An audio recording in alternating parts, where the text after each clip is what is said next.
for the pep assembly, we're playing like a musical chairs kind of game.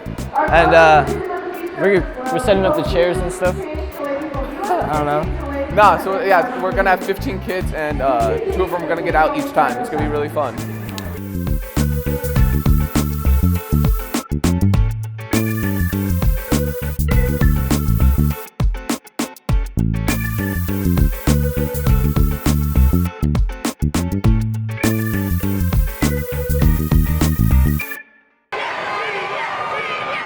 Yo, this is the best pep assembly ever.